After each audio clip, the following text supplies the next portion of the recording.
ایک جہاز جو ہے وہ ڈوبنے کے قریب ہوا. بڑے بڑے لوگ تھے اس جہاز میں. اب کیا کریں؟ سمندر کا پانی جوشوں میں تھا اور پانی جو ہے یہ مجنون بنا ہوا تھا. موج یہ پھینکے یہ پھینکے یہ پھینکے یہ پھینکے. تو ایک جنات آیا. اس نے کہا جان بچانی ہے. یہ کہا بچانی ہے. ایک شرط پر جان بچے گی کہ جس کے پاس 2000 اشرفیاں ہو وہ اشرفیاں سمندر کو ہدیہ کرے. پھر میں وظیفہ بتاؤں گا. میں جنات ہوں, یہ کتابوں میں لکھا ہے, میں جنات ہوں اور میری تو جان بچے گی اس لیے کہ مجھے تو کوئی مسئلہ نہیں ہوتا, بھاگ جاؤں گا. لیکن تمہاری جان خطرے میں ہے. تو موت کے وقت میں تو آدمی کو جو کہو, ارے بھائی جمع کرو جمع کرو جمع کرو, 2000 اشرفیاں جمع کی اور سمندر کو ہدیہ دے دیا, ڈال دیا. ہاں ڈال دیا کہ ڈال دیا. اب سنو, سارے کے سارے مل کر یہ آیت پڑھو میرے ساتھ. وَمَن يَتَّقِ اللَّهَ يَجْعَلْ لَهُ مَخْرَجًا وَيَرْزُقْهُ مِنْ حَيْثُ لَا يَحْتَسِبُ وَمَن يَتَوَكَّلْ عَلَى اللَّهِ فَهُوَ حَسْبُهُ. بس یہ آیت تم پڑھتے رہو, یہ موجیں ختم ہو جائیں گی. یہ کہہ کر وہ چلا گیا. اب وہ جو چلا گیا یہ آیت پڑھنی شروع کی. یہ جنات کا بتایا وظیفہ ہے. جب آیت پڑھتی شروع کی تو موجیں جو ہلکی ہو گئی اور آہستہ آہستہ منزل پر پہنچ گئے سارے کے سارے. یعنی اپنی منزل پر تو نہیں پہنچے لیکن خشکی پر پہنچ گئے. خشکی پر پہنچ گئے مطلب کہ جان بچی. اب تو کہیں نہ کہیں سے اپنا راستہ اختیار کریں گے. سب نے اپنا اپنا راستہ لیا. اب ایک مولوی صاحب تھے جن کا سب سے زیادہ پیسہ لگا تھا. 2000 اشرفیاں تھی نا, تو کبھی کبھی مولویوں کے پاس بھی تو پیسے ہوتے ہیں نا, تو وہ ان کے پاس ان کا پیسے تھے, ان کا پیسہ لگا تھا, تو وہ انہوں نے یہ آیت پڑھنی شروع کی. سب نے پڑھنی شروع کی. وہ بھی اتر کر اب کہاں جاویں, اس لیے کہ منزل اپنی تو نہیں ہے, پرائی ہے. وہ چلے چلے چلے چلے تو ایک بہت بڑا بنگلہ دکھا ان کو اور لائٹیں دکھی. ارے چلو بھئی میں یہاں چلا جاتا ہوں. وہاں گئے تو بہت خوبصورت لڑکی بیٹھی ہوئی ہے, لہیم شہیم, بہت خوبصورت. ارے بھئی تم یہاں کیسے آ گئے؟ یوں فرمایا بھئی میں تو مدد لینے آیا, کوئی مجھے سیب کھلا دے, کہ مجھے پانی پلا دے, بھوکا ہوں اتنے دنوں سے. ارے بھئی تو جلدی سے چلا جا, میں تو جو جنات کا جو بادشاہ ہے اس کی بیوی ہوں, ابھی وہ آئے گا اور آ کر تجھے دیکھا گا تو تجھ کو قتل کرے گا, اور اس کے آنے کی تیاری ہے. یہ مجھے بصرہ سے یا کوفہ سے بھگا کے لایا ہے اور یہاں میں رہتی ہوں, اور بادشاہ ہے, کوئی اس کا مقابلہ نہیں کر سکتا. تو بھاگ یہاں سے, تیری جان بچا. ابھی یہ باتیں ہو رہی ہیں, اتنے میں وہ آ گیا. جنات کے جواب وہ آ گیا. اس نے کہا ارے تو میرے گھر میں کیسے؟ تو انہوں نے یہی آیت پڑھی, وَمَن يَتَّقِ اللَّهَ يَجْعَلْ لَهُ مَخْرَجًا وَيَرْزُقْهُ مِنْ حَيْثُ لَا يَحْتَسِبُ وَمَن يَتَوَكَّلْ عَلَى اللَّهِ فَهُوَ حَسْبُهُ. ایک مرتبہ پڑھا, پڑھتے ہی وہ بادشاہ جل گیا وہیں, ایک مرتبہ پڑھنے پر. اب وہ تو خاک ہو گیا, تو لڑکی تو خوش ہو گئی, ارے جان چھوٹی یار اس سے. پھر اس نے اس مولوی صاحب سے کہا میرے کمرے میں آ, دیکھ کتنے ہیرے جواہرات ہیں, دیکھ کتنا سونا ہے, دیکھ. اچھا بھی کیا کریں گے سونے کا؟ یوں کہا دیکھ تو ایک کام کر, تو میری مدد کر, میں تیری مدد کرتی ہوں. اور وہ یہ جتنا سامان ہم اٹھا سکتے ہیں ہم اٹھاویں اور کنارے پر جاویں, اور کشتی ملتی ہو تو بصرہ یا کوفہ کی رہنے والی تھی, نام یاد رہا نہیں مجھے, لیکن وہاں پر میرا باپ رہتا ہے, تو مجھے اس کے گھر تک چھوڑ دے. جو تو سامان لے لے وہ تیرا, اور میں جو لے لوں وہ میرا. دونوں جوان تھے. ٹھیک ہے. اب وہ تو مر گیا, مرنے کے بعد جو ہے وہ جنات جو تھا وہ تو جل گیا نا, بات ختم ہو گئی. اب جو ہے یہ سامان لے کے چلے, کشتی کھڑی تھی. کہاں جا رہے ہو؟ کہ بصرہ جا رہے ہیں. بھئی ہمیں بھی جانا ہے. کہا چلو ٹکٹ کتنی؟ اتنی. تو انہوں نے کہا بھی ٹکٹ تو بہت مہنگی ہے تمہاری, کوئی ٹکٹ کم کرو, ہم 2 ہیں. خیر اللہ اللہ کر کے بصرہ پہنچے. اب جب بصرہ پہنچے تو لڑکی کو اپنے گھر کا ایڈریس معلوم تھا. وہ لڑکی جو ہے آہستہ آہستہ آہستہ لے کر اپنے باپ کے گھر گئی. یہ مولوی صاحب بھی ساتھ میں. وَمَن يَتَّقِ اللَّهَ يَجْعَلْ لَهُ مَخْرَجًا وَيَرْزُقْهُ مِنْ حَيْثُ لَا يَحْتَسِبُ وَمَن يَتَوَكَّلْ عَلَى اللَّهِ فَهُوَ حَسْبُهُ. یہ مولوی صاحب بھی ساتھ تھے. باپ نے دیکھا, ماں نے دیکھا, ارے ارے ارے ارے ہماری بیٹی آ گئی, بیٹی آ گئی, بیٹی آ گئی. خوش ہو گئے, سارا خاندان خوش ہو گیا. اور بیٹی نے سارا قصہ سنایا. باپ نے مولوی صاحب سے کہا کہ تم آرام کرو, یہ کرو, وہ کرو, اور تم جو ہے بالکل گھبراؤ مت, ہمارے گھر پہ رہو تم, اور پھر جو ہے اپنی زندگی گزارو. اور چنانچہ وہ بیٹی بھی وہیں رہنے لگی, وہ مولوی صاحب بھی وہاں رہنے لگے. ماں باپ نے مشورہ کیا کہ بھئی کیا کریں, اس کی شادی کرنی ہے, مولوی صاحب کے ساتھ ہی کرا دیں بھی شادی. امانتداری کے ساتھ لے کر آیا وہاں سے یہاں تک. ان کے ساتھ شادی بھی ہو گئی, اور اللہ تعالیٰ نے ان کا گھر بھی, ان کا چمن بھی آباد کر دیا. یہ جنتوں کا وجہ بتایا ہوا ہے. حضرت جی رحمت اللہ علیہ کے بعد میں بیٹھتا تھا تو حضرت جی کے پاس عرب لوگ ایک تختے لا کر دیتے تھے, اس پر یہ آیت لکھی رہتی تھی. میں ہمیشہ سوچتا تھا کہ یار حضرت جی کے پاس یہاں بھی وہی آیت ہے, یہاں بھی وہی آیت ہے, یہاں بھی وہی آیت ہے, چاروں طرف وہ عرب لاتے تھے, لگاتے تھے حضرت جی. مجھے یہ قصے معلوم نہیں تھے, لیکن بعد میں جو کتابیں دیکھنا, کتابیں لکھنا سب شروع کیا, تب پتہ چلا کہ یہ مسئلہ ہے اس کے پیچھے. یہ جنتوں کو بتایا وظیفہ ہے, پڑھو گے انشاءاللہ بھائی. میں نے اس کو چھوٹے چھوٹے کارڈ بھی بنائے تھے, یاد ہوگا آپ کو, وہ من یتق, میں نے کارڈ بنا دیے تھے اور لوگوں میں تقسیم بھی کیے تھے. اپنی جیب میں رکھو یار, پڑھتے رہو, تو اس کو بھی پڑھتے رہنا, فائدہ ہوگا انشاءاللہ. ایک جنت کا وظیفہ اور ہے, 3-4 اور یاد آ گئے جنتوں کے, وہ بعد میں سناؤں گا, ٹھیک ہے انشاءاللہ. اللہم لک الحمد کما انت اہلہ فصل وسلم علی سیدنا محمد کما انت اہلہ وفعل بنا ما انت اہلہ فإنک اہل التقوی واہل المغفرہ. اے اللہ ہمارے گناہوں کو معاف فرما, اے اللہ ہماری خطاؤں سے درگزر فرما, اے اللہ اس مجمع کو قبول فرما, ان کے جمع ہونے کو قبول فرما, ان کی محبت کرنے کو قبول فرما. اے اللہ پورے بنگلور والوں کو قبول فرما, بنگلور کے مردوں کو قبول فرما, بنگلور کے عورتوں کو قبول فرما, بنگلور کے بڑوں کو قبول فرما, بنگلور کے چھوٹوں کو قبول فرما.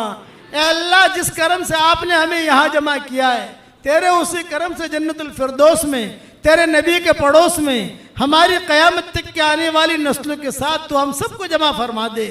اے خوبصورت پردے والے, اے خوبصورت چادر والے, ہمارے عیبوں پر پردے ڈال دے, مصطفی الاخیار میں شامل فرما. اے اللہ انسانوں کی ہدایت کے فیصلے فرما, جناتوں کی ہدایت کے فیصلے فرما.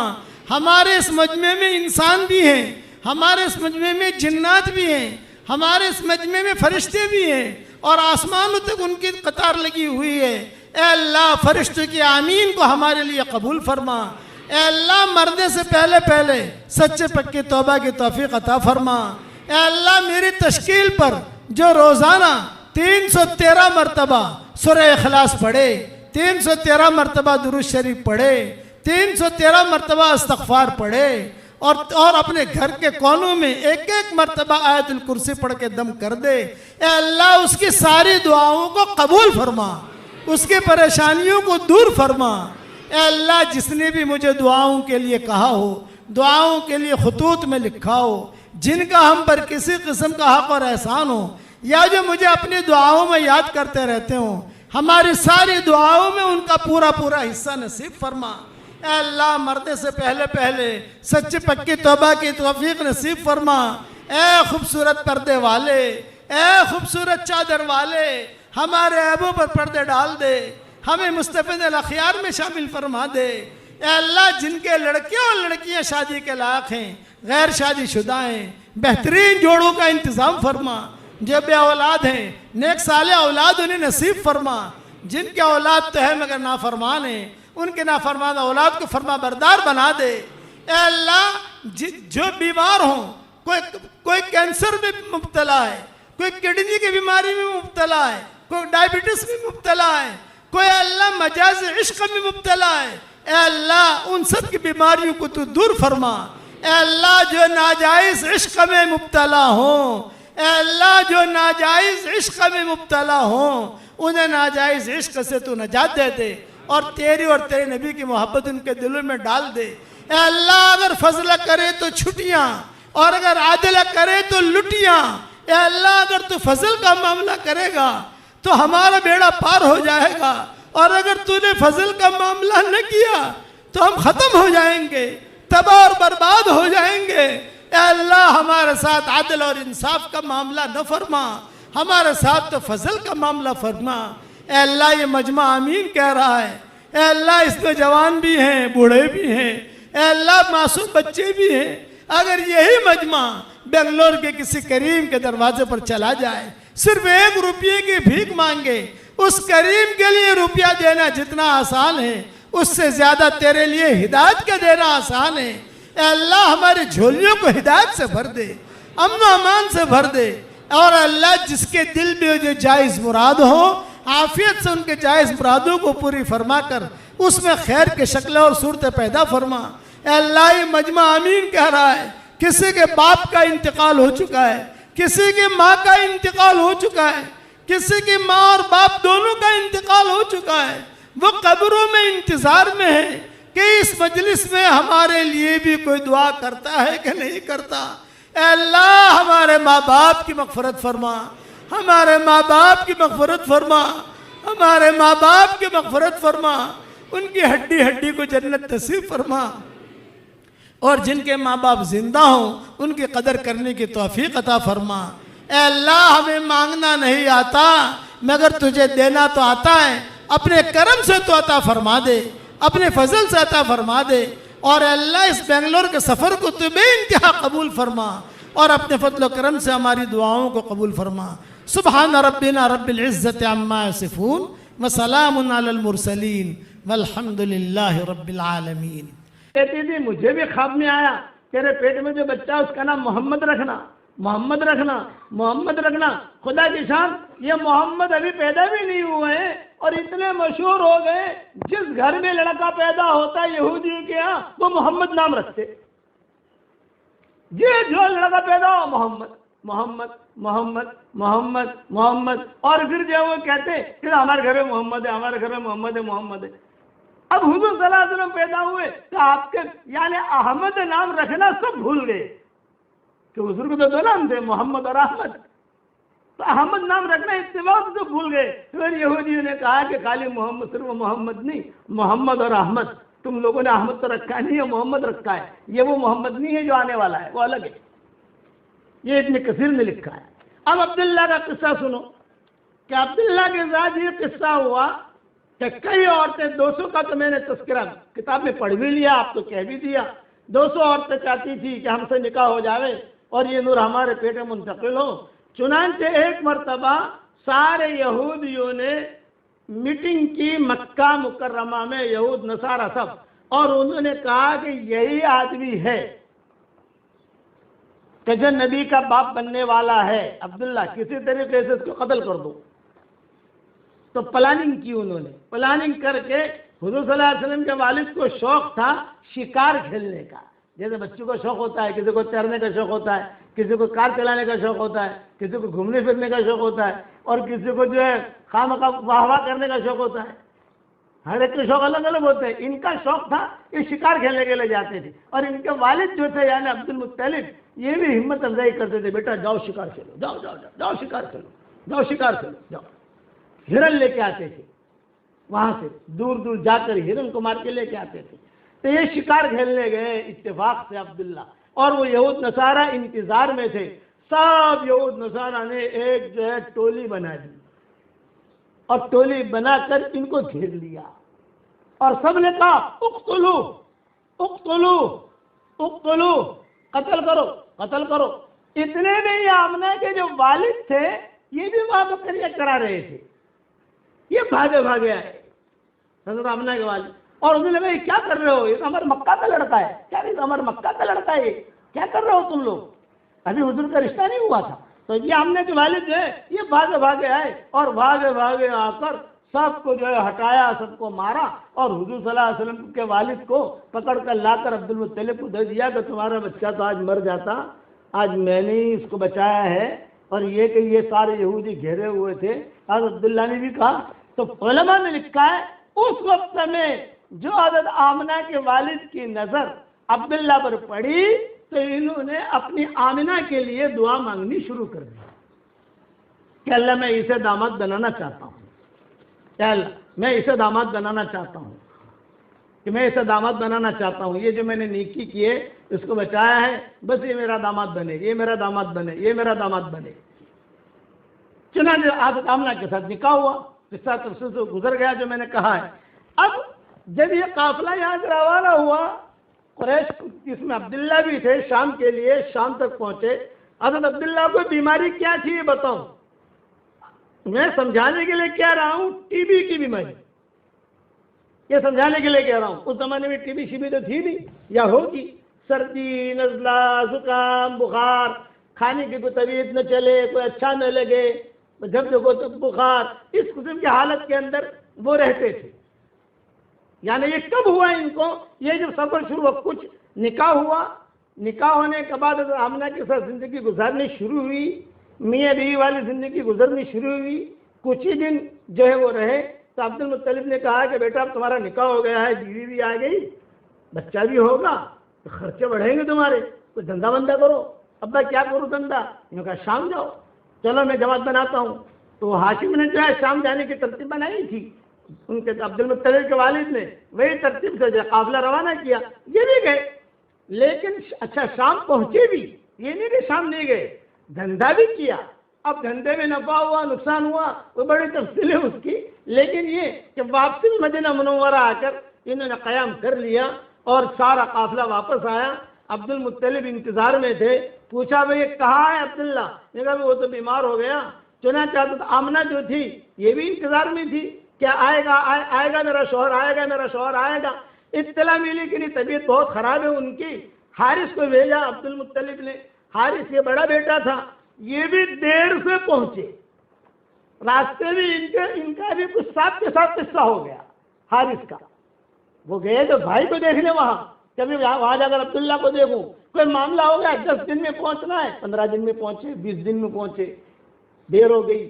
وہاں جب پہنچے, وہاں پہنچ کر لوگوں نے کہا کہ بھئی ہم نے تو جو ہے عبداللہ کو بہت بچانے کی کوشش کی, وہ بچ نہیں سکا اور نابغہ کے مکان میں ہم نے دفن کر دیا وغیرہ وغیرہ. اب یہ حارث کو یہ ہوا کہ باپ کو جا کر کیا کہوں گا اور بھابھی کو کیا کہوں گا. حضرت آمنہ تو بھابھی ہوئی, یہ کہا بھابھی کو کیا کہوں گا, باپ کو کیا کہوں گا, عبد المطلب کو کیا کہوں گا, مکہ والوں کو کیا کہوں گا. اچھا بعض لوگوں نے یہ بھی لکھا ہے کہ چونکہ جب یہ مدینہ آئے عبداللہ تو مدینہ تو یہودی سے بھرا ہوا تھا, تو بھرے ہوئے تھے یہودی, وہ بھی دیکھنے آتے تھے. ہاذا ہوا تھا, ہاذا ہوا تھا, ہاذا ہوا تھا, ہاذا ہوا تھا. یہی ہے وہ نبی کا جو باپ ہے, وہ یہی ہے نبی کا جو باپ ہے, وہ یہی ہے. وہ کیسے پہچانتے تھے؟ تو بعض علماء نے لکھا ہے کہ ان کی پیشانی پر یا ان کے ہاتھوں پر یا ان کے ہونٹ پر یا ان کے ناک پر یا کان پر جو تل تھے, وہ تل سے پہچانا انہوں نے کہ یہ ہے. ہماری کتابوں میں یہ لکھا ہے, یہ آخری نبی کا ابا یہ. نظریں بھی لگی, بیماریاں بھی.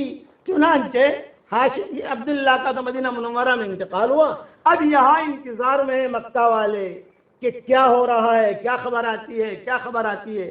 کتابوں میں لکھا ہے کہ جب عبداللہ کے انتقال کی خبر لے کر یہ حارث مکہ مکرمہ پہنچے تو یہ ڈر رہے تھے کہ سب سے پہلے میں کس کو خبر کروں. کیوں؟ اس لیے کہ آمنہ کا گھر یعنی عبداللہ کا گھر اور عبد المطلب کا گھر دونوں گھر قریب تھے. عبد المطلب کو تو عبداللہ سے بہت محبت تھی, اپنے پاس ہی رکھتے تھے. جس بچے سے محبت ہوتی ہے اپنے قریب ہی رکھتے ہیں اس کو. تو کہا کہ میں آمنہ کے پاس جاؤں یا عبد المطلب کو کہوں. چنانچہ سیدھے باپ کے پاس آئے.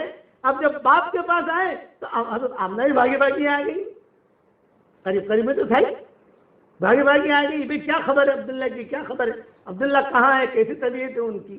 اور انہوں نے آہستہ سے کہا اپنے ابا سے کہ ابا بھائی کا تو انتقال ہو گیا ہے. جب آمنہ نے یہ سنا تو ظاہری بات ہے کہ فکر ہوئی, یا غم ہوتا ہے, فطری چیز ہے. اور حمل بھی تھا, حضور صلی اللہ علیہ وسلم پیٹ میں آ چکے تھے, خواب تو اچھے آ رہے تھے, لیکن شوہر کا چلے جانا یہ بھی بڑی چیز ہے. جب یہ خبر پہنچی آمنہ نے جب یہ سنی تو علماء نے لکھا ہے کہ آمنہ نے بڑے زبردست درد بھرے اشعار پڑھے. وہ اشعار تو میں نہیں پڑھتا، اس کا ترجمہ پڑھتا ہوں. یہ کہا کیا رے عبداللہ، بطحا کی آغوش ہاشم کے صاحبزادے سے خالی ہو گئی. بطحا کہتے ہیں مدینہ منورہ. یا ساکن البطحا عالمتن البکا، یا ساکن البطحا عالمتن البکا، ذکر کا انسانی جمیع المصائب. یہ حضرت فاطمہ کے اشعار ہیں جو حضور کے انتقال پر حضرت فاطمہ نے کہے تھے. تو بطحا نام گویا کہ حضرت فاطمہ کی زبان سے نکلا ہے. یا ساکن البطحا عالمتن البکا، یا ساکن البطحا عالمتن البکا، ذکر کا انسانی جمیع المصائب. اور بطحا کے رہنے والے، رونا بھی آپ نے سکھایا ہے اور ہنسنا بھی آپ نے سکھایا ہے. جب بھی مجھ پر کوئی مصیبت آتی ہے تو حضرت فاطمہ کہتی تھی میں درود شریف پڑھ لیتی ہوں، میری مصیبتیں دور ہو جاتی ہیں. یہ بطحا. تو یہ آمنہ نے بطحا کا ذکر کیا کہ او عبداللہ، او ہاشم کے بیٹے. عبد المطلب کے بیٹے نہیں کہا، ہاشم کے بیٹے کہا، کیونکہ ہاشم یہ زیادہ معروف تھے عبد المطلب کے مقابلے میں، کیونکہ سلمہ سے نکاح ان کا ہاشم کا مدینہ منورہ میں ہوا تھا. تو انہوں نے کہا او ہاشم کے بیٹے، بطحا تجھ سے خالی ہو گیا اور بطحا کی زمین نے تجھے نگل لیا. دوسرے اشعار میں یہ کہ مبارک ہے کہ بطحا کی زمین نے تجھے قبول کر لیا، بطحا نے تجھے اپنا لقمہ بنا لیا، بطحا کی زمین نے تجھے قبول کر لیا. آگے فرمایا کہ بہت اچھا آدمی تھا، میں دیکھ رہی ہوں کہ موت نے اسے پکار لگائی تو اس نے لبیک کہہ دیا. یہ نہیں کہا ابھی نہیں ابھی نہیں، جوان بیوی کو چھوڑ کر آیا ہوں اور حمل، چونکہ عبداللہ کو معلوم تھا کہ حمل ٹھہر گیا ہے. یہ عبداللہ کو معلوم تھا، وہ امنگوں کے ساتھ گئے تھے کہ حمل ٹھہر گیا ہے، بیوی بھی جوان ہے، خوبصورت ہے، بچہ بھی پیدا ہوگا، بچہ کو دیکھوں گا. حمل ٹھہرنے کی اطلاع ان کو تھی. اس پر یہ اشعار حضرت آمنہ نے پڑھے. یوں کہا کہ ابھی باپ کی تمنا ہوتی ہے بیٹے کو دیکھوں، بیوی کو دیکھوں، لیکن موت نے پکارا تو سب کو چھوڑ دیا اور موت کی بات پر لبیک کہہ دیا. اب موت نے لوگوں میں ابن ہاشم جیسا کوئی نہیں چھوڑا. ابن ہاشم کہا، ابن عبد المطلب نے کہا، ابن ہاشم جیسا کہ موت نے ایسا انسان نہیں چھوڑا. کتنی حسرت ناک تھی وہ شام کا وقت. آمنہ نے پوچھا یا عبد المطلب نے پوچھا کتنے بجے انتقال ہوا تھا؟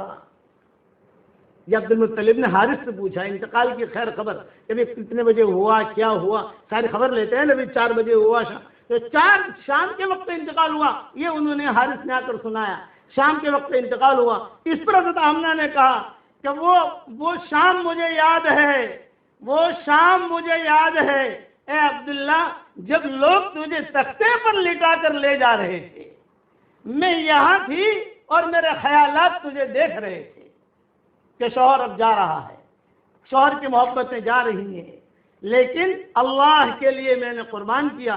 اب مجھے کچھ پتہ نہیں ہے میرے پیٹ میں لڑکا ہے یا میرے پیٹ میں لڑکی ہے، اب کچھ پتہ نہیں ہے. یہ بچہ تو اب پیٹ میں ہوتے ہوئے یتیم ہو گیا. یتیم تو بچے ہوتے ہیں دنیا میں آنے کے بعد، لیکن آمنہ نے کہا یہ بچہ تو ایسا ہے پیٹ میں ہوتے ہوئے یتیم ہو گیا. اور تیری یادیں ہمیشہ مجھے یاد آئیں گی. ہوائیں چلیں گی تو مجھے یاد آئے گا، خوشبوئیں چلیں گی تو مجھے یاد آئے گا، یہاں تک کہ چاند کو دیکھوں گی تو مجھے یاد آئے گا. تجھ جیسا رحم دل، تجھ جیسا کریم، تجھ جیسا با اخلاق میں نے اب تک کسی کو نہیں دیکھا ہے.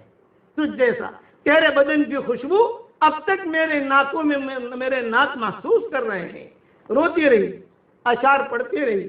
جب عبد المطلب سے رہا نہ گیا تو عبد المطلب نے ہاتھ پکڑا، عبد المطلب بھی روئے اور عبد المطلب لے کر آمنہ کو اپنے گھر پر لائے اور پھر گھر پر لا کر کہا یہ تو اللہ کے فیصلے ہیں، جو اللہ نے چاہا وہ ہوا، البتہ یہ کہ تم فکر نہ کرو.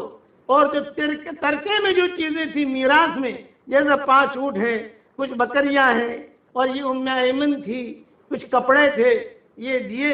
حضرت آمنہ جو ہے وہ ان کو 2 فکر حضرت آمنہ کو، ایک تو شوہر چلا گیا، دوسرا یہ پیٹ میں بچہ ہے، اب پتہ نہیں لڑکا ہے کہ لڑکی ہے، لیکن حضرت آمنہ کہتی تھی کہ جس دن حمل ٹھہرا، صحابت سے فارغ ہوئے اور حمل ٹھہرا تو مجھے تو پتہ نہیں تھا، بھی کنواری لڑکیوں کو پتہ نہیں چلتا حمل ٹھہرا ہے، تو حضرت آمنہ کہتی تھی کہ جب حمل ٹھہرا تو مجھے کچھ پتہ نہیں، لیکن میں جاگتے سونے میں تھی، کسی آنے والے نے آ کر کہا آج تیرے پیٹ میں نبی آ گیا،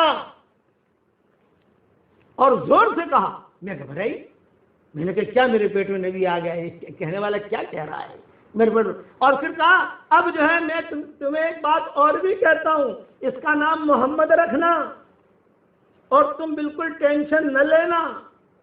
تو عبد المطلب جو تھے، کئی روایتوں میں ہے، کوئی حال آتا ہے گھر کے اندر، جیسے گھر میں حالات آتے ہیں، تو عبد المطلب حضرت آمنہ کو لے کر بیت اللہ پر جاتے اور ایک جملہ کہتے، اے اللہ میری اس بہو کے پیٹ میں جو بچہ ہے اس کے طفیل سے دعا مانگتا ہوں، میری پریشانی دور کر، بس اتنا جملہ کہتے ہیں وہ پریشانی دور ہو جائے۔ تو عبد المطلب جو پورا نگاہ حضرت آمنہ پر تھی، برابر دھیان سے ان کو رکھنا، دھیان سے دیکھنا، ان کی خبرگیری کرنا وغیرہ وغیرہ۔ چچا اور بھی تھے لیکن عبد المطلب کا معاملہ جو ہے بہت ہی الگ۔ چنانچہ حضرت آمنہ کہتی ہے کہ عبد المطلب کہیں پر بھی جاتے تو مجھے ضرور لے جاتے، بیٹا چلو آج جنگل میں جائیں گے۔ تو حضرت آمنہ کہتی ہے کہ میں جاتی ہے، لیکن چونکہ حمل سی تھی۔ حضرت آمنہ ایک بات اور کہتی تھی، عام طور سے عورتوں کا حمل میں تکلیف ہوتی ہے، لیکن میرا حمل بہت ہلکا پھلکا تھا، کوئی تکلیف نہیں، جیسے الٹیاں ہوتی ہیں، پاؤں درد کرتے ہیں، بخار آتا ہے، ڈکاریں آتی ہیں۔ آپ نے کہتے ہیں مجھے کبھی الٹی نہیں ہوئی، کبھی بخار نہیں آیا، بالکل ہلکا پھلکا۔ اگر کسی جگہ کے اوپر جانا ہوتا اور وہ جگہ سخت ہوتی، میں پاؤں رکھتی، وہ جگہ نرم ہو جاتی، یہ آمنہ کہتی تھی۔ اور کئی مورخین نے اسے لکھا ہے، پانی چاہیے تو پانی مجھے لینا نہیں پڑتا، وہ پانی خود آ جاتا، جیسے کوئی پانی چاہیے تو پانی خود ہی چلتا چلتا میرے پاس آ جاتا ہے، پانی پی لیتی۔ اب میں سوچتے رہتی تھی کہ یہ چیز میرے ساتھ کیا ہو رہا ہے، شوہر کا تو انتقال ہو گیا، گھر والے ہیں، سب ہیں، عبد المطلب ہے، لیکن عبد المطلب جو ہے، پھر حضور صلی اللہ علیہ وسلم کا یہ حمل جو آمنہ کے پیٹ میں حضور صلی اللہ علیہ وسلم تھے، چلتے رہے چلتے رہے چلتے رہے، 50 دن رہ گئے، 50 دن۔ اب حضور صلی اللہ علیہ وسلم 50 دن کے بعد پیدا ہونے والے ہیں، تو بہت بڑا حادثہ ہوا مکہ مکرمہ میں، جسے واقع فیل کہتے ہیں، الم تر کیف فعل ربک باصحاب الفیل، جو نازل ہوئی بعد میں، اس کو واقع فیل کہتے ہیں۔ آپ صلی اللہ علیہ وسلم کے پیدا ہونے سے 50 دن پہلے کا یہ قصہ ہے، اور سب سے بڑا حادثہ مکہ والوں کے لیے یہ تھا۔ اب اچھا پہلے ایک پوائنٹ کی چیز بتا دوں، علم نشرح، علم تارا، تو جب علم نشرح، علم یہ آیا، علم تارا میں بھی علم یہ آیا۔ آپ قرآن کی صورتوں کے اندر دیکھو، چھوٹی صورتوں میں ایسی صورت نہیں ملے گی کہ جہاں علم یہاں بھی ہے علم یہاں بھی ہے۔ اس میں بعض علماء نے لکھا ہے کہ کوئی بہت پریشان ہو، یہ آج کا ہدیہ ہے، دے رہا ہوں آپ کو، کہ کوئی بہت پریشان ہو، پہلی رکعت میں علم نشرح پڑھے، دوسری رکعت میں علم تارا پڑھے، اس کے بعد دعا مانگے، فٹاک سے اس کی پریشانی دور ہو جائے گی۔ قرآن شریف میں 2 آیتیں ایسی ہیں جس میں جتنے حروف ہیں قرآن کے وہ 2 آیتیں میں آئے ہیں، ایک چوتھے پارے میں ہے اور ایک 26 پارے میں ہے، وہی بتاؤں گا انشاءاللہ۔ اس کے پڑھنے کے بعد بھی دعا قبول ہوتی ہے، یہ سارے رموز ہے، رموز۔ تو یہ واقعہ ہوا اصحاب الفیل کا۔ تو عبد المطلب کو 2 ٹینشن کہ اتنا بڑا بادشاہ مکہ کو ختم کرنے کے لیے چل پڑا ہے اور کعبے کو ختم کرنے کے لیے چل پڑا ہے، کہ ایک تو کعبے کو بچانا، مکہ والوں کو بچانا، دوسرا میری بیٹی کو بچانا۔ آمنہ یہ حمل سے ہے اور بالکل بچہ پیدا ہونے کا وقت قریب ہے، اس کا کیا ہوگا؟ تو اصحاب فیل کا قصہ جو ہے تفسیروں میں، اور حضور صلی اللہ علیہ وسلم کو چونکہ پیدا ہونے سے 50 یا 55 دن پہلے کا قصہ ہے، اس لیے مفسرین اس کو بہت تفصیل سے لکھتے ہیں۔ ابرہا کا قصہ، یہ قصہ انشاءاللہ کل پورا کروں گا کہ یہ قصہ کیا ہوا حضور صلی اللہ علیہ وسلم کے پیدائش سے پہلے۔ اللهم صل على محمد وعلى آل محمد كما صليت على إبراهيم وعلى آل إبراهيم إنك حميد مجيد. اللهم لك الحمد كله ولك المن كله ولك الشكر كله ولك الخلق كله ولك الفضل كله وإليك يرجع الأمر كله وإليك يصعد الكلم الطيب كله.